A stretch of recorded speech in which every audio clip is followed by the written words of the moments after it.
Thank you, NYC missions team. Grateful for each one of you and for loving on people and serving in Jesus' name.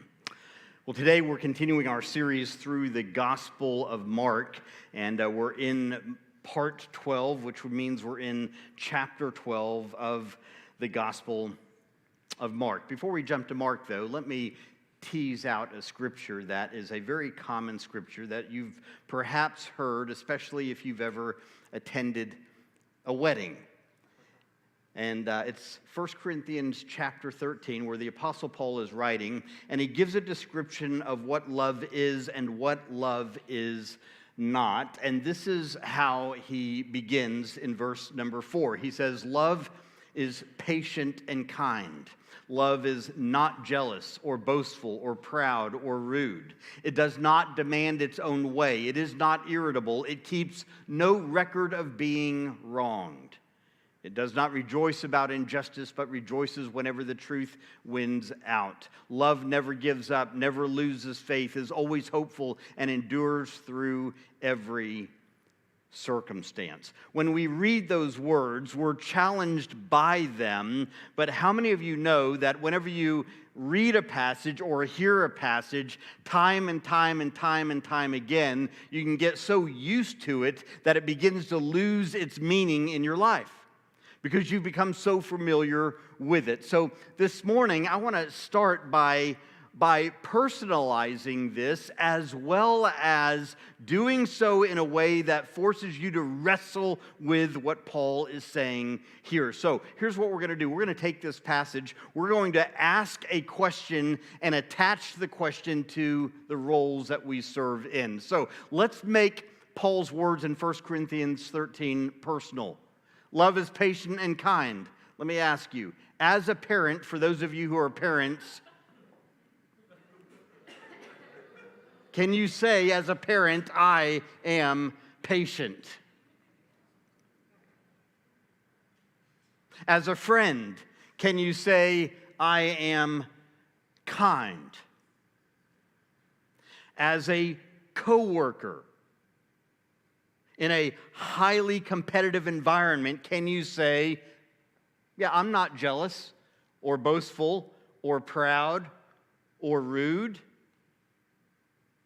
Can you say, as a voter, I'm not irritable at all? Can you say, as a leader in my company or my organization or my school, I don't ever keep a record of being wronged? Suddenly, when you say it like that, Paul's words become far more personal, don't they? Because suddenly we've taken what he says about love and we have placed it on top of where we live and work and go to school every day in a very personal way. Suddenly it becomes real to where we live. Why do I share that today? I share it because the focus of today's message from the Gospel of Mark is love. In Mark chapter 12, we find Jesus giving some very specific instructions about love. But before we dive into that, you see this progression play out in both Mark chapter 11 and chapter 12, where religious leaders are coming to Jesus and they are peppering him with questions. They're asking him questions about things like his authority. They're asking him, should we pay taxes? They're asking him about resurrection. And Jesus just keeps answering all of the questions that these leaders bring to him. And then one of the leaders that's watching all of this unfold, he's impressed by how Jesus responds to all of these questions. So he decides to join in with his own question. And this is the question he asks in Mark chapter 12, verse 28. He says to Jesus, of all the commandments, which is the most important? You ever wanted to know that? You ever found yourself, especially in an environment where you're inundated with so many things you have to do, you just want to say, time out, pause, can you just tell me what's the main thing? What is it you want me to do? At the end of the day, what's a win? And that, I think, is how some of these leaders felt and some of the people felt, because they were inundated with 613 laws that were then played out in all of these various precepts that people had to follow and obey. So this man asks, of all the commandments, which is the most important? Now, here's the thing. There were two approaches to the law of God that were common in Jesus' day. Here was the first approach. The first approach was to expand the law. In other words, there are 613 laws, but those laws were expanded into hundreds and even thousands of precepts that people were expected to follow. Thousands of rules and regulations for every imaginable circumstance and situation. And through this series, I've referenced multiple times about how in Jesus' day, the religious leaders had taken the law and they had complicated it. They had turned it into all of these rules and regulations and then used them as whips to beat people into submission. And so one approach was for the religious leaders to take all of these 613 laws, these precepts, and turn them into something far greater. The second approach was the exact opposite. The second approach was to try to get people to sum up the law in one sentence, or to sum up the law in one general statement that they could wrap their head around. So, get the picture. Some people would expand the law, some people would condense the law, and that's what this man is doing right here. He's coming and he's saying, hey, of all the laws, what's most important? Sum it up for me. Condense it down to one thing. For example, Hillel, who was a Jewish scholar during the 1st century BC, was once asked by a proselyte to instruct him in the entirety of the law while he stood on one foot. He wanted to know, how quick can you do this? And this is what Hillel said. What thou hatest for thyself, do not to thy neighbor. This is the whole law. The rest is commentary. Go and learn. That's it. He took the law and he's attempting to boil it down to one statement. We see a similar thing happen with prophets in the Old Testament, where they would take the law and they would try to condense it to just a few statements. For example, Isaiah reduced the 613 precepts in the law down to 6. This is what Isaiah said in chapter 33, verse 15. Those who are honest and fair, there's the first one, who refuse to profit by fraud. There's the second one, who stay far away from bribes, who refuse to listen to those who plot murder, who shut their eyes to all enticement to do wrong. It's just like they're taking the law and condensing it down to a half dozen. Micah. The prophet Micah did the same thing. He reduces it down to 3. Micah 6:8. Know, O people, the Lord has told you what is good, and this is what he requires of you: to do what is right, to love mercy, and to walk humbly with your God. Again, it's an attempt to take the law and condense it, to make it swallowable, if that's a word. To bring it down to a space where this is the essence of what it means. So, when this teacher of the religious law comes to Jesus and says, hey, of all the commandments, which one is most important? He's basically asking Jesus, again, to do exactly what these prophets had done, to do exactly what Hillel had done, and to just give him the one sentence, to give him the general statement. So how does Jesus respond? Jesus responds by pointing to just 2 commandments. The first one comes from Deuteronomy chapter 6. And this is the words. Listen, O Israel. The Lord is our God, the Lord alone. And you must love the Lord your God with all your heart, all your soul, and all your strength. These are the words that whenever Jesus is asked this question, these are the words that Jesus quotes. And this is what he says. Same thing, Mark 12, 29 and 30. Jesus replies to this religious leader, the most important commandment is this: Listen, O Israel, the Lord our God is the one and only Lord, and you must love the Lord your God with all your heart, all your soul, all your mind, and all your strength. Again, Jesus is pointing back to what we just read in Deuteronomy. Now, I want you to notice something in this passage. This passage is commonly referred in the Jewish tradition, it is commonly referred to as the Shema. And the word Shema means hear. It comes from how this command starts.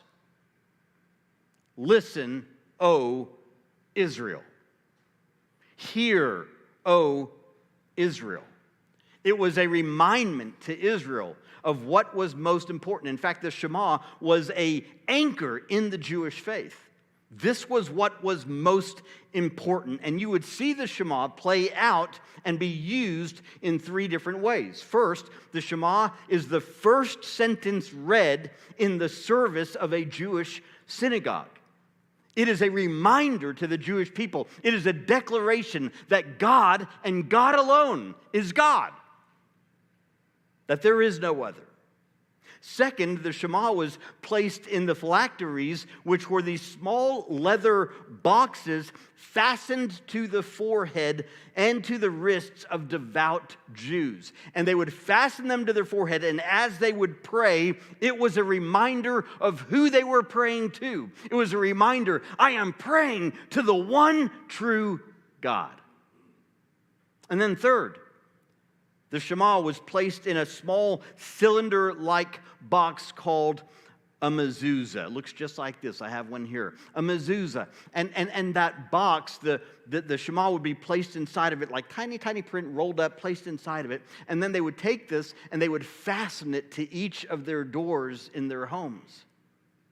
In fact, if you go into a Jewish home today, you'll see these little mezuzah boxes fastened to the door frame, about 2/3 of the way up from the floor, fastened to the door frame. And it's a reminder that in your going and in your coming, the Lord your God is the one true God.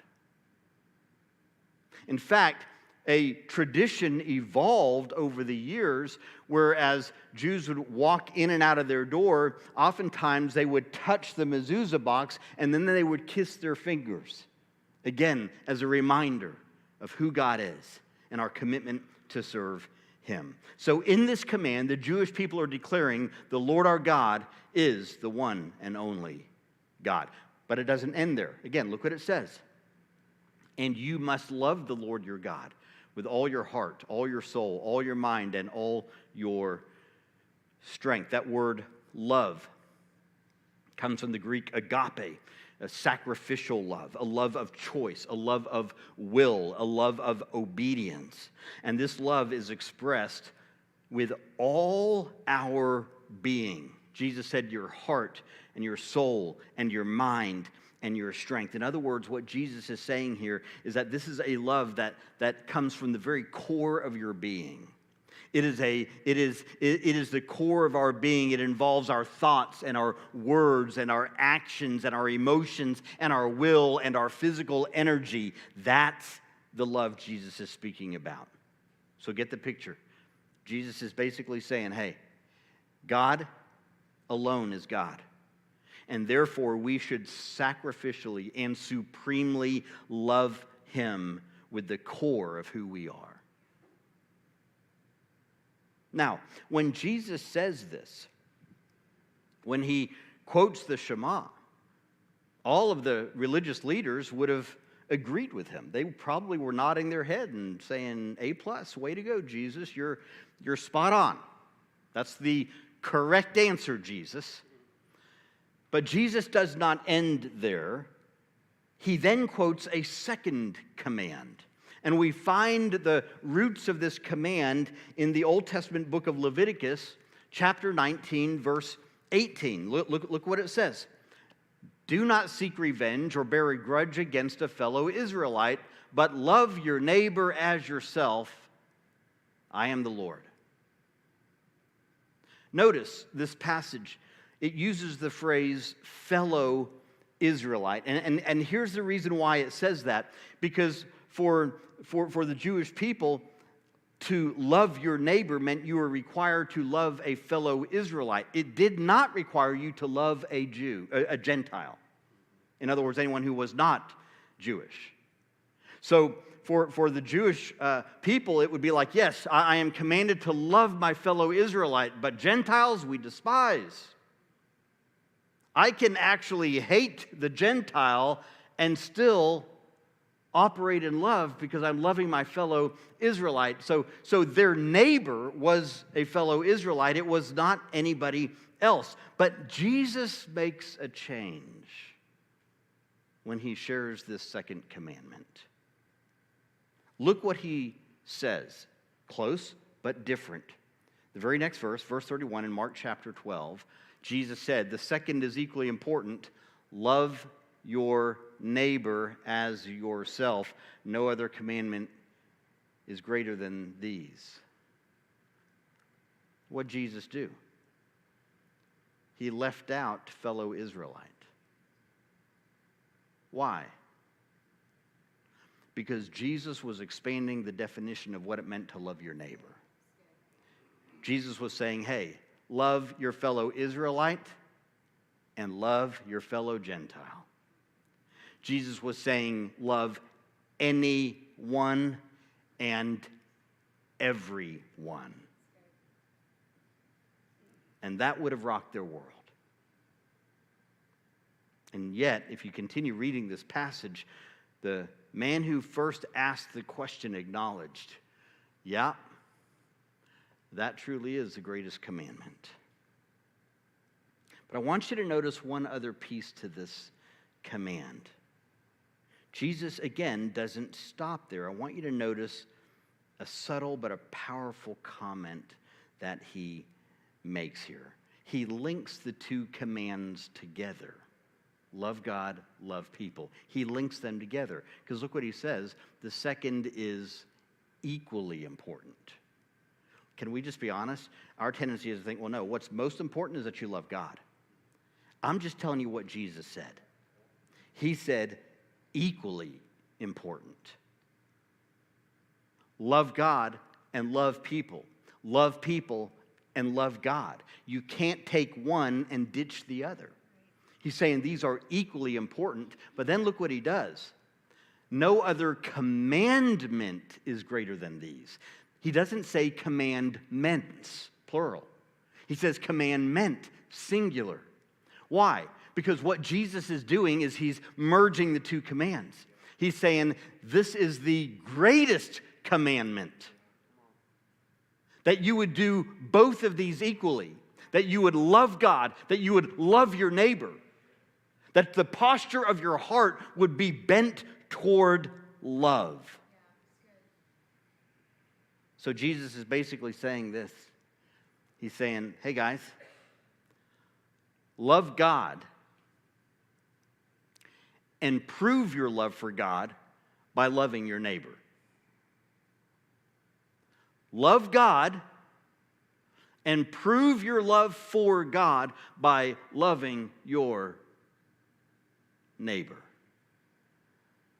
Years ago, I had a gentleman tell me, he said he was wanting to learn more about leadership and just leading and how to be an effective leader. And he said, man, I just love leadership. He said, I just can't stand people.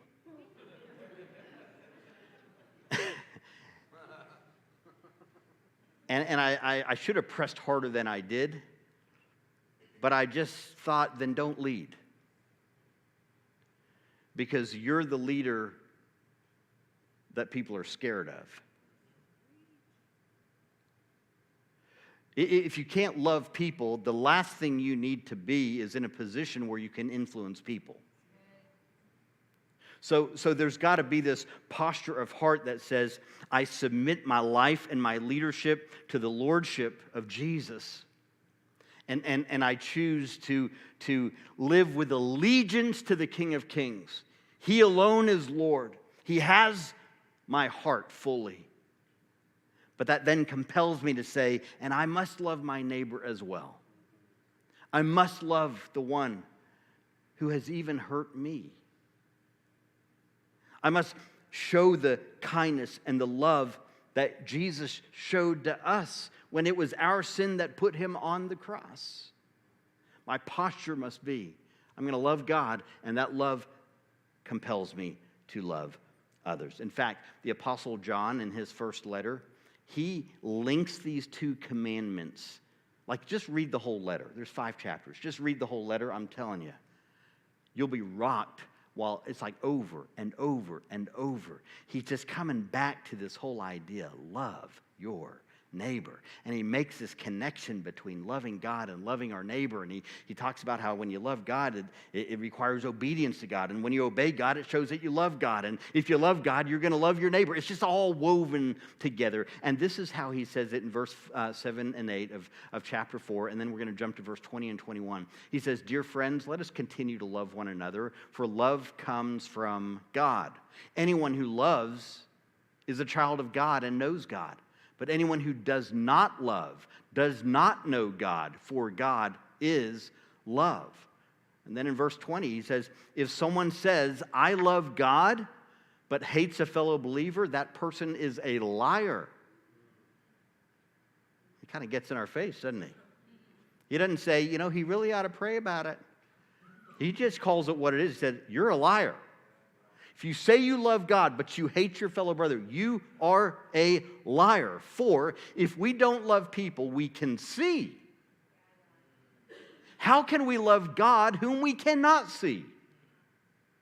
And he has given us this commandment: those who love God must also love their fellow believers." What's the point? Loving God and loving people are inseparable. They are inseparable. You do not get to pick or choose. They are inseparable. Let me close with this. Rich Stearns is the president emeritus of World Vision. World Vision is an organization doing extraordinary humanitarian work, Christian organization doing extraordinary humanitarian work around the world. And during his work with World Vision, Rich shared a story that illustrates the profound nature of the love of God and loving your neighbor. The story he tells began in 1976. In 1976, during the Lebanese Civil War, the Syrian army invaded Lebanon and occupied it for 30 years. For 30 years. And they exerted their full military control over the Lebanese people. They not only assassinated their prime minister, but they raped their women and they completely plundered their homes. Again, for 30 long years. They did not withdraw from Lebanon until 2005. 6 years later, after 2005, after they had withdrawn, 6 years later, the Syrian civil war broke out. And during this war, hundreds of thousands of Syrians, who were mostly Muslims, began to find their way toward the Lebanese border and begin to beg the Lebanese people to be able to cross into safety. Suddenly, it was payback time. Suddenly, the tables had turned. For 30 years, these people have raped and plundered and oppressed our people. And now they're asking for our help.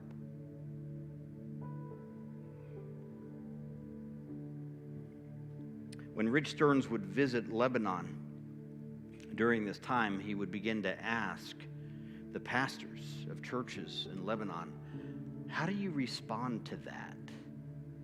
How does the church respond? When for 30 years you've been treated the way you have, you've been oppressed the way that you have, and now the people who oppressed you are begging and pleading for help. How do you respond in that? One of the pastors said, Syria is our enemy. He said, my father died in the war. Our house was hit by bombs. Women were raped. These are our enemies, not just people we don't like. So put yourself in that position. How would you respond in that position? As a follower of Jesus Christ, how would you respond? Let's make it personal. How would you respond if somebody had destroyed your home, if somebody had raped your family members, if somebody had oppressed you for 30 long years? How would you respond?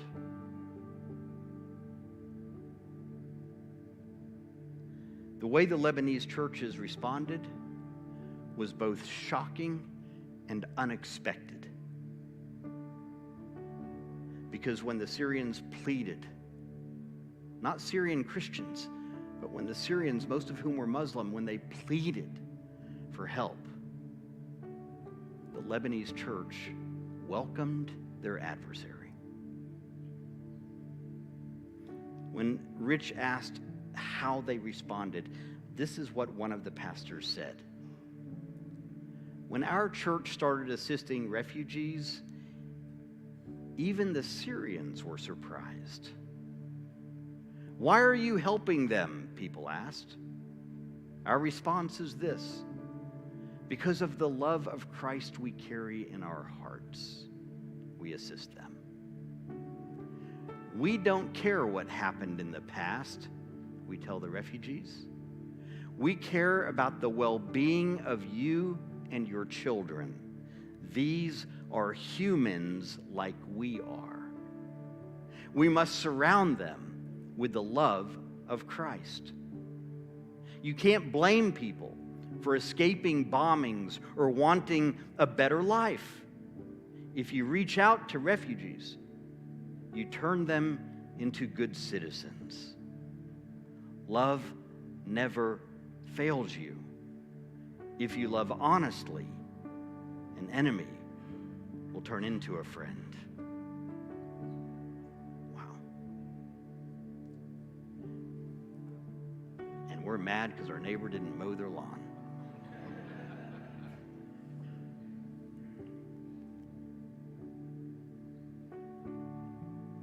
That's a pretty convicting thing right there, friend. Wow. Jesus said, people will know you're my followers by your what? Love. By your love. By your love. So, have we segmented who we will and won't love? Have we placed boundaries on, well, my love can go this far, but it can't go beyond that? My friend, last time I checked, we're called to follow a king who loved all the way through being killed, all the way through being crucified. That is our model. That is our example. And as much as self-help would like to tell us, well, you know, now you got to be careful. And I'm not suggesting that if someone's abusing you, that you let them continually abuse you. Even though that is what happened to Jesus. His love does not, in human terms, make sense. But I'm guessing if you've personally encountered the grace and the love of Jesus Christ in your life, I'm guessing you're thankful, even though it doesn't make sense. I'm guessing you're thankful it didn't stop just short of you. And that's the love Jesus calls us as his followers to show. What's the great commandment?